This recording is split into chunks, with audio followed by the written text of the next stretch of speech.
మనకి పెద్ద అడ్వాంటేజ్ ఏంటంటే ఎలక్షన్స్ లో తెలుగుదేశం యొక్క వైఫల్యం. తెలుగుదేశం కూటమి ప్రభుత్వం ఈ 9 నెలల్లోనే పూర్తిగా వైఫల్యం చెందింది. వాళ్ళు ఇచ్చిన హామీలన్నీ కూడా ఒక్క హామీ కూడా నిలబెట్టుకునే పరిస్థితుల్లో లేకుండా అయిపోయాయి.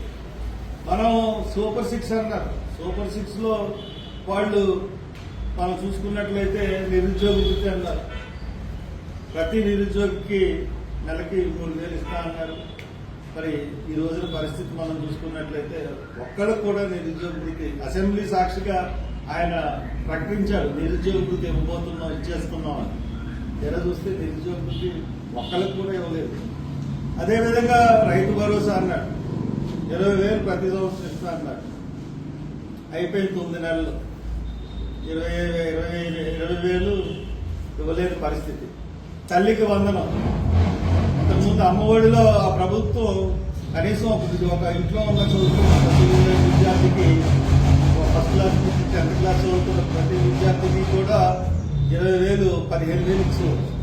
ఈ రోజున ఇక్కడ ఈ పరిస్థితి మనం చూసుకున్నట్లయితే ప్రతి తల్లికి వందనం ప్రతి ఇంట్లో ప్రతి ఒక్కరికి ఇస్తానన్న పెద్ద మనిషి ఈరోజు ఒక్కరికి కూడా ఇవ్వలేని పరిస్థితి.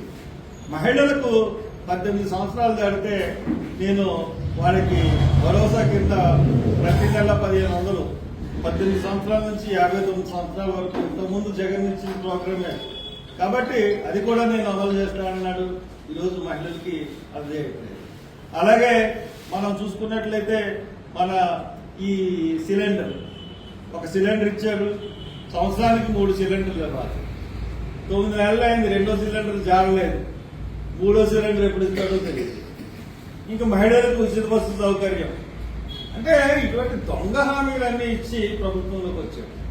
ఆ రోజున అడిగారు, విలేకరులు అడిగినప్పుడు ప్రతి స్కీమ్ గురించి మా దగ్గర పూర్తి అధ్యయనం ఉంది, నా దగ్గర వీడియోలు ఉన్నాయి, ప్రతి అధ్యయనం ఉంది, మేము ఏ స్కీమ్ ని ఎలా జరపాలో అన్నది పూర్తిగా స్టడీ చేసే మేము హామీలు ఇస్తున్నాం.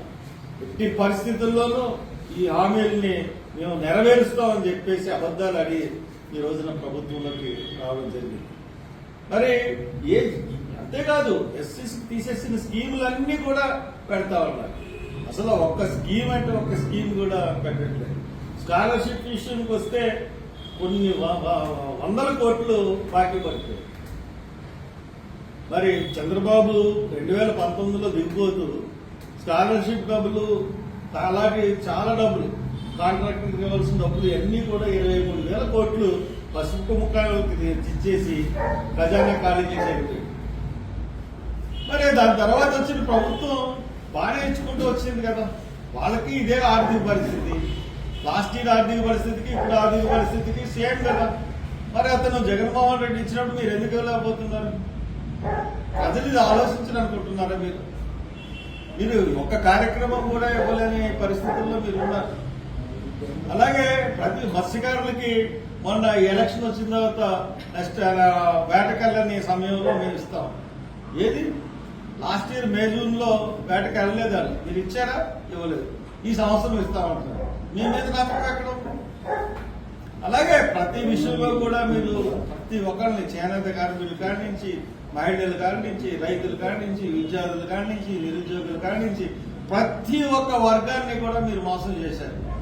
అందుకనే మీరు కింద స్థాయిలోకి వెళ్ళి పెద్దలు ఎవరో కూడా ఓట్లు అడగలేని పరిస్థితి ఈ రోజున ఉంది. కాబట్టే మేము ఈజీగా మీ మీద పైచేయి సాధిస్తామని చెప్పి నమ్మకంతో ఉన్నాం. ఖచ్చితంగా ఎలక్షన్ లో నెగ్గుతాం. ఈ ఎలక్షన్ లో చంద్రబాబు కోటను ఓడించడం ద్వారా ప్రజలు ఒక మెసేజ్ మీకు పంపుతున్నారు. జాగ్రత్త చంద్రబాబు, ఇటువంటి దొంగ హామీలు ఇస్తే ఇదే పరిస్థితి నెక్స్ట్ ఎలక్షన్స్ లో నీకు రాబోతుంది అనే ఒక సందేశంతో ఈ రోజున సుందర్ని కౌన్సిల్ పంపడానికి నిశ్చయించుకున్నారు. కాబట్టి అందరినీ, ముఖ్యంగా రాజోలు ఓటర్లు అందరినీ కూడా, రాజోలు, మల్కీపురం, సెకండపల్లి, మామిడిగుదురు మండలంలో ఉన్న ప్రతి ఓటర్కి నేను అభ్యర్థిస్తున్నాను, తప్పక సుందర్కి వేయండి. సుందర్కి వేస్తే సుందరు మన వాయిస్, కోనసీమ వాయిస్, మన వాయిసే కాదు, అధ్యాపకుల వాయిస్, నిరుద్యోగుల voice, teachers voice, private teachers voice, contract lecturers voice, ASHA workers voice, anganwadi workers voice, ప్రతి వాయిస్ కూడా ప్రభుత్వాన్ని నిలదీయడానికి ఉపయోగిస్తారని హామీ ఇస్తూ నాకు ఈ అవకాశం ఇచ్చిన కృతజ్ఞతలు సెలవు తీసుకుంటాను.